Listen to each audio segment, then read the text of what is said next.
I told my audience that you were about 2 years away from retirement. And so Made to Win said, how? I've heard of people doing this with higher income careers like doctors, lawyers, accountants, but how can someone like a social worker, teacher, or even single parent with a low income make that happen? So I don't know if you have any thoughts for Made to Win, but if you do. I do. I do. In fact, most of my friends who are social workers and teachers, and the majority of my friends are social workers and teachers, started their work lives seriously underestimating what their earnings would be over time. So I want to start out by saying not everyone has savings at the very start of their careers, right? Or at any given point in a career. Like, for instance, when I started working, I still had nearly $40,000 of student debt to pay off, right? So I was starting off with a pretty high negative number. I had never earned that much money in my life at that point. And so my first priority at the time was to pay off my debt. And that's where my excess income, if you will, was focused on. So in order to begin to save, we first have to have an income that's greater than our expenses, right? And that's where tracking expenses becomes really important, so that you are very intentional about how you are allocating your energy in that way. So that leads me to a second question from Aloe.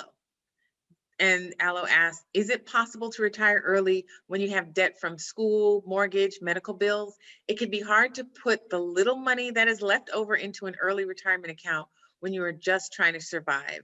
Is there an ideal candidate for early retirement?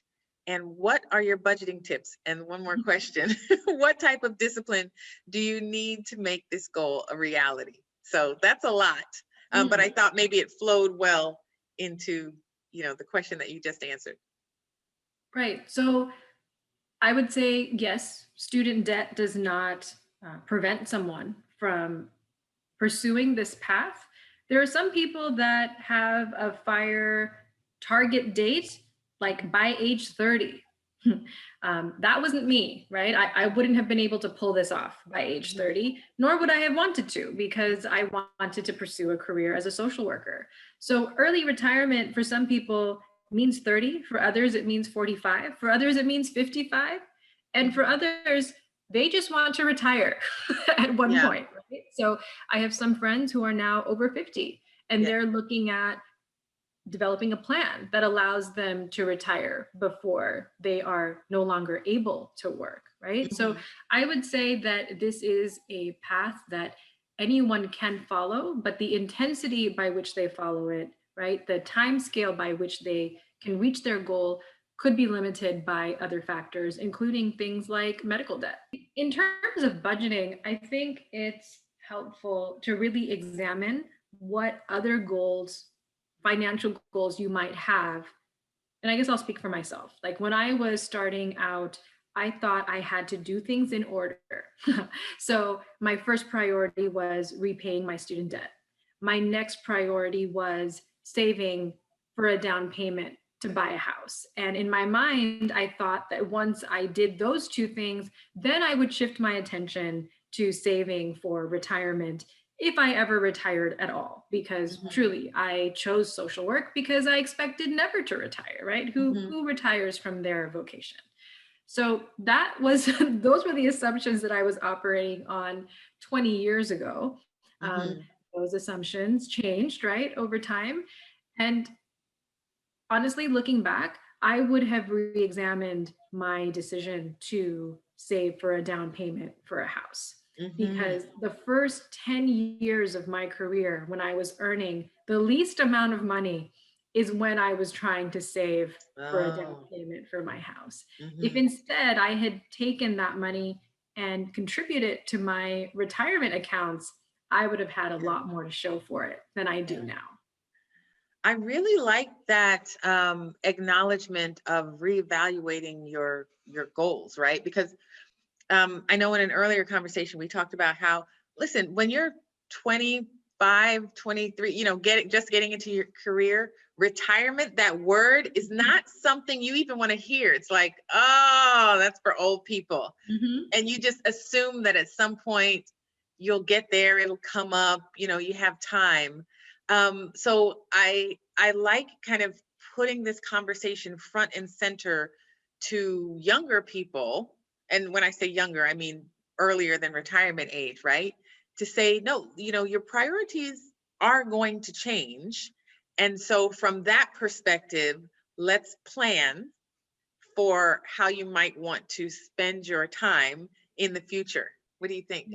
Yeah, absolutely. And there was just, again, this is probably true of everyone, but there was so much that I didn't know. So, for example, I didn't know that it was possible to take money out of a retirement account for a down payment. I didn't know it was possible to borrow from yourself. And so, knowing what I do now, I would have put as much savings as I could into that retirement account, understanding that if I ever needed it in an emergency, or if I wanted to use it towards a down payment, there was a way to do that, right? Mhm. But see, instead, I just shut my mind down. Like you said, retirement's for old people. Yeah. I'll deal with this when I'm 40.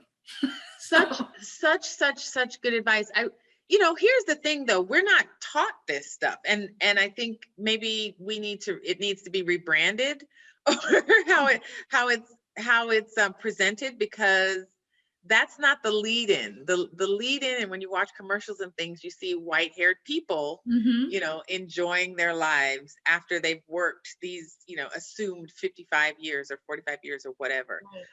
So I think this approach it just kind of fits into how we actually live. Yes. And I think my previous sort of, oh, well, at this stage of life, you do this. I don't think that's true for anybody anymore, right? Mhm. Because we have older people going back to school for a second or third career, right? People who now have student loans that they didn't anticipate having when they were above the age of 60, right? And Mhm.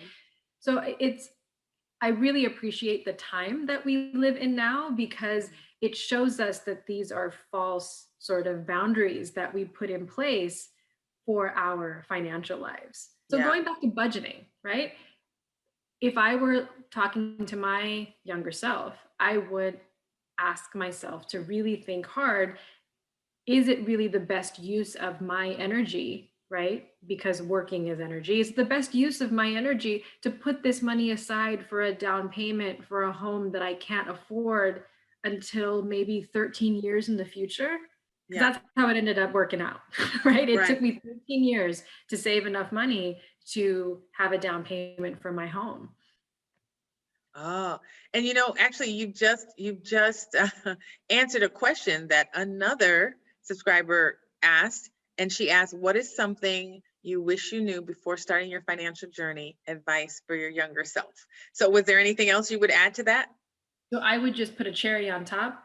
I would have maxed out my retirement savings opportunities, whether that was a 403B or an IRA. That Mhm. would have been my first priority. Yeah.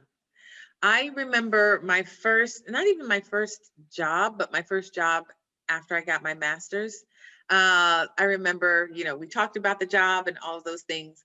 And then when they started to talk about the benefits, my eyes glossed over because I just wanted, I was just excited Yeah. to have the job. And they asked me, they said, "Do you have any questions?" I said, "Nope, that sounds good." Had no idea what they were talking about. Mm. I just knew there was a job and okay, there's some benefits. And these seem like nice people. And this is, I'm sure there's, it'll be fine. And I wish I had, taken some time to educate myself, because I think too, maybe there's some shame or embarrassment. Um, and we don't seek out education in these areas. So again, this is why I appreciate your work so much, because I think you break down practically what we can do, especially as social workers, who are the majority of our viewers here, what we can do practically to, leave our jobs if we want to, or, just balance out our lives with that financial focus. So thank you again. Well, I'm embarrassed to admit that I think when I started at my first job, I understood that I would not have a pension. And um, because none of the jobs I've ever had was there a pension available. I've always worked for private nonprofit organizations. And so Mm-hmm. my mind translated that to, oh, well, I'm not going to have a pension. That means I can never retire. So Mm-hmm. I have to plan my career in such a way that I don't get burned out because I'm going to work until I die. Wow. Yeah. And that literally was the idea that I had in my mind until I came back from that vacation that I told you about in 2015, Yeah. because it was a dreary, rainy day.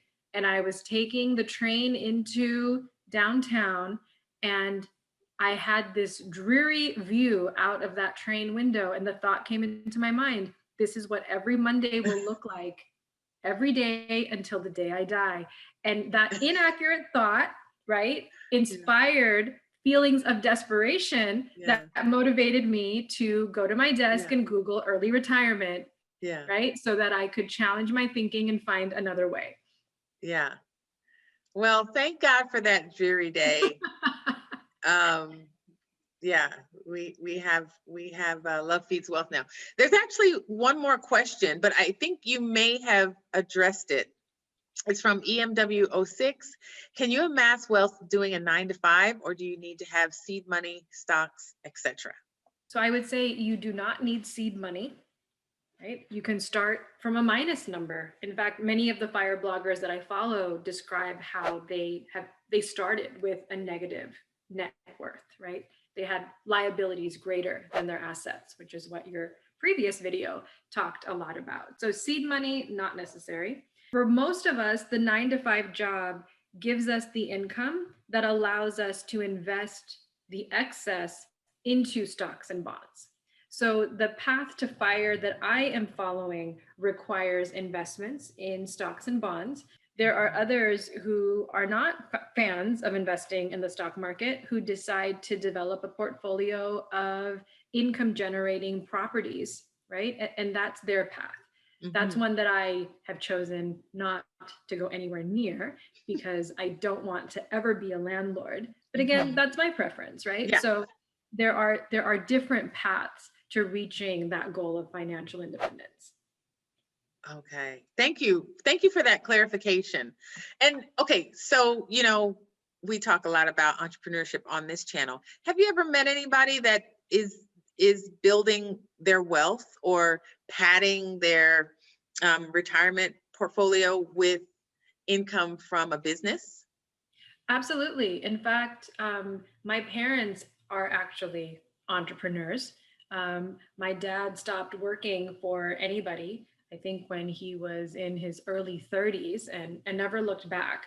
Mhm. So, among social workers, I see a lot of people holding down a W 2 job, if you will, as Mhm. well as pursuing a private practice, as well as teaching as an adjunct. So I think social workers, because we have skills that are applicable across multiple sectors or domains, if Mhm. you will, I see a lot of that where there's a compounding of opportunities that might have wage work, right, in the center of it. Um, I know of some that eventually transitioned from doing all of it to only focusing on a private practice. But the Mhm. principles, I think, are similar and applicable, where the idea is your income has to exceed your expenses, whether that's by increasing your income only or decreasing your expenses so that you can build that excess and then taking that excess to invest Yeah. in other income generating investments, whether Mhm. that's real estate, stocks, or your own business. Mhm.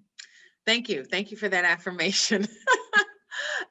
Okay, so as we close, is there anything specifically you want social workers to know? I want social workers to know that this isn't very hard. I think when I started thinking about this, I was overwhelmed by the acronyms I didn't know and the numbers that I wasn't familiar with. And I thought it was hard, and I thought I had to pay somebody else to do this for me. And that was a mistake, because what I ended up doing, I had an active manager for my investments right? When I was putting money away for my down Mhm. payment. Mhm. Eventually, I put that all into a brokerage account, and this active manager charged me 1% of my overall investments per year, regardless of whether or not my investments went up or down. So that was a sweet gig, Yeah, right? for that Uh, person, right? For that yeah, that was person. a sweet gig for that person. And Right. it was a disservice to me because it allowed me to postpone learning about how to manage my own money. And the bottom line is nobody will care about my finances more than me, right? So I would really recommend one blog that is not my own to your viewers called the Stock Series. And it's a collection of about 20 blog posts written by J.L. Collins, right? That's a great introduction to all of these financial questions that won't go over your head, right? And will give you that confidence to take these first steps as opposed to postponing them or delegating them to somebody else. And I know you had another recommendation, a mustache. Yeah, so Mr. Money Mustache is probably the blogger that did the most to popularize the idea of FIRE. He has a very irreverent, yes, style of writing that I think keeps people's attention long enough to actually get to some of the good stuff.